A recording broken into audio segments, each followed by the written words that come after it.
Hi, I'm Rachel Lynn, and I'm working on paying off my student loan debt and losing some weight along the way. I am also here to give you tips, tricks, inspiration, and motivation along your debt-free and health journeys. Please click the red subscribe button down below so that we can motivate and inspire each other together. If you are unfamiliar with my journey, I have been documenting my debt payoff since January of 2018. It all began with me admitting that I had over $172,000 of debt to become an elementary teacher. It didn't start out that much, but because I mishandled my student loans for so long, they had nearly doubled in size since I had been in school. About $100,000 of this was my undergrad degree, which my parents are paying back as they promised when I entered college. That leaves $72,000 in grad loans just for me, which I always knew would be my sole responsibility. For this reason, even though I know that the undergrad loans are in my name, I am putting my starting point at $72,000. Although I do plan to help my parents once my graduate loans are gone. In my debt story video at the beginning of 2018, I also admitted that my student loans were in default. Since then, I have completed default rehabilitation and paid off over $30,000 towards my debt. And this is just on a $37,000 salary, which means no overtime, and I'm a teacher, so I often work a lot of extra hours with no extra pay. All of that $30,000 has gone to my grad loans. Here's how I did it. The biggest thing is living at home with my parents. I do have a video on this, which I will link up here in the card for you. So if you would like to know why it is that I live with my parents, please go check that out. While initially I did not move home to help my mom, I am very grateful to be here, and I am glad that I can spend this extra time with my parents while I still can. It's also nice to be able to save as much as I do by living at home. I currently pay $200 for rent. This covers rent, gas and electricity, water, internet, cable. Although the cable is not hooked up to the TV in my room, I do have free access to it on my computer and in the den where we watch TV. My rent also includes my food. There are still some things that I have to buy for myself, but after 9 months so far this year, I've spent less than $400 on groceries. And up until May, I had to purchase snacks for my kindergartners at school, and that money went into my grocery budget. I did get reimbursed for that, but it was calculated as part of my groceries, and I think I estimated that to be about $100 from January to May. So that means really I've spent less than $300 on groceries on myself in 9 months. When I lived on my own, I was paying about $725 for rent and water. Now, my water was not included in my bill, but it was a bill that I paid together, and it was typically somewhere around $720 to $725. I also paid about $60 to $80 for electricity. I paid around $60 for internet. I did not have cable. I did pay $10 for Netflix, which I canceled earlier this year. And then my groceries were about $150 to $200 a month. That amount also included household items such as toilet paper, paper towels, dishwashing liquid, and laundry detergent, and dog food for my dog. It included all of that, and so I ate very poorly, actually. A lot of peanut butter and jelly sandwiches, bologna, ramen, and lots of very, very cheap food for the most part. I did not have a gas bill in my apartment, but my parents do use gas for heat in the winter.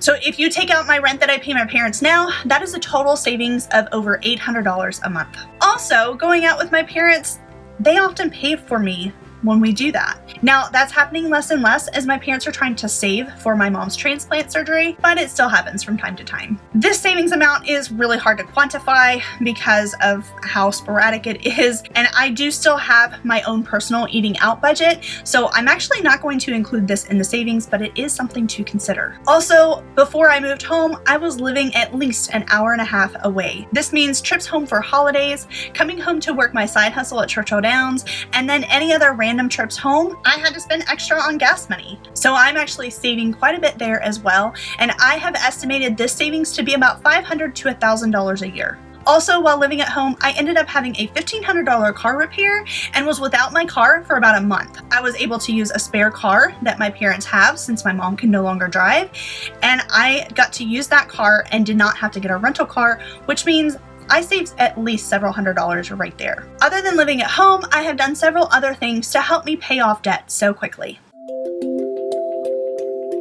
I did research. I read books and online articles. I watched countless YouTube videos to see how other people were getting out of debt. I took everything in and thought about what changes I could make in my own life. I got onto a detailed budget. I had been budgeting for a few years, but when I decided to take a look at things and see what more I can do, I knew that I had to make a detailed budget to account for every penny. I used Budget Girl's template and made it my own. It is extremely detailed, and I can no longer just move money around willy-nilly. I know where every penny is spent, and I have a plan for every penny coming in. I also found accountability through YouTube. I had used YouTube before when I was trying to lose some weight and had some great success with this, so I thought that I would try it again, and this time with my finances. So far, it's worked, and I don't have to bother my friends and family with every nuance of my budget. I just bother you. If you aren't up for putting yourself out there and making YouTube videos to hold yourself accountable, I don't blame you. This is hard, and it's really hard to put your face on camera and to talk about numbers and the budget. I get that, but you can still find accountability. If you have a friend or family member that is okay with being an accountability partner, that's great. If not, there are tons of Facebook groups that you can join. I will actually leave some down in the description below so that you can check those out if you feel like you need that. Also, just watching other YouTube videos and commenting and interacting with me and others like me that make videos for you can be a huge accountability factor as well. Another thing that I did was cutting back in spending in every category possible. That includes blow money, eating out, groceries, and even buying teaching supplies for my students. But this didn't happen overnight. I cut back in each category little by little. Doing too much all at once is going to stifle you, and you're going to end up rebelling against your budget, thinking that it's impossible. I know I have in the past. But you also want to do enough to challenge yourself and feel proud when you reach your goals. My spending money went from about $250 a month down to $25 currently. Although typically this is more like $60, but right now I am on a bare bones budget since I don't have a full-time job. I have really cut back drastically until I have a steady income, but I could not imagine cutting back that much all at once. I would have given up in a heartbeat thinking that this thing could never work. But now it's just normal for me to spend less money. Just take it a day at a time. I also reduced my cell phone bill by half by not getting a new phone and dropping my plan to the minimum that I was able to work under. I also dropped my car insurance to the minimums because my car is really not worth that much, so it would be a lot more cost effective to just replace my car if something were to happen to it. Another thing I did was I worked extra side hustles. Yeah, that's right, I didn't just make $37,000 on my salary. To really get the ball rolling, the snowball that is, I had to increase my income. At first it was taking surveys online. It's a lot of work for not very much pay, but in a couple months' time I actually made a couple $100s. I took on side jobs here and there, like I helped my great aunt learn how to use the computer. That is a hard job and she still doesn't really know how to turn it on, but that's actually not really my fault. I also started selling things on Poshmark and a few other things. Every little bit helps. As I completed my student loan default, I didn't pay extra. Click the link up here in the card to check out my rehabilitation video. But while my student loans were in default, I didn't pay extra. I was told pretty early on from one of my loan servicers that once my student loans were out of default, a portion of the fees would come off. If I had paid extra on these loans, I very well would have paid off one of these loans completely before the fees came off. I know I wouldn't have gotten them back if I had done that.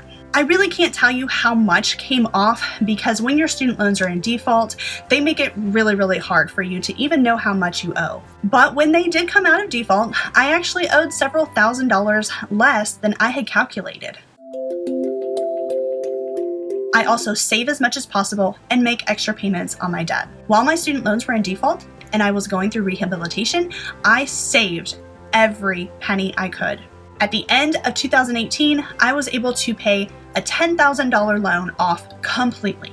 This was extremely motivating. Since then, I have continued to put all of my extra money towards debt at the end of the month. I could save a little bit on interest if I made snowflake payments throughout the month, but I wait to the end for two reasons. One, if there's any emergencies that come up and I might need to use this money. And two, seeing my loans take a huge hit all at once is very motivating for me. Especially because I pay this at the end of the month, going into the new month where I have a fresh and full budget, it makes me stop and think what I can do with this money if I don't spend as much right now. When I have extra money at the end of the month in different budget allocations, I don't roll that money over to the next month. I put it towards debt instead. Sometimes I really wish that I could roll it over so that I can make bigger purchases, but I've actually found that by the next month, I often don't really care about the thing that I wanted to buy anyway.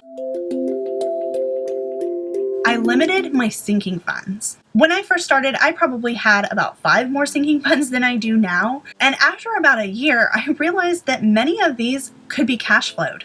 This allowed me to put more money each month towards debt instead of adding more to sinking funds. This actually helps me save a little bit on interest. Because I'm able to save so much and I do have such a big snowball each month, it makes it easier for me to eliminate several sinking funds. But I do challenge you. What sinking funds could you live without? What can you cash flow when the time comes? As I'm sure you can tell, I still have a long way to go in paying off my student loans. I currently have about $40,000 left to pay.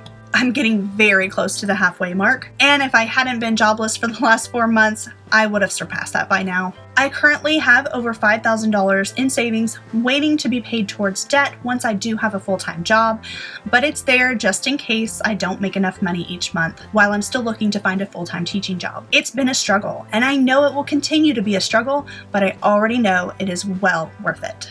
Are you struggling to pay off debt? I want to encourage you and let you know that it is possible. Leave me a comment down below and let me know about it. If you have succeeded in paying off debt, I would love to hear about it and celebrate with you. Please make sure you are subscribed so that you don't miss out on the second half of my debt-free journey. Also, please like this video as it really helps me out here on YouTube, and you can go follow me over on Instagram at @therachelLynn, where I post a little bit more about my weight loss journey, but then I also do plenty of inspiration and motivation in my debt-free journey. Thank you so much for watching, and I will see you in the next one. Bye.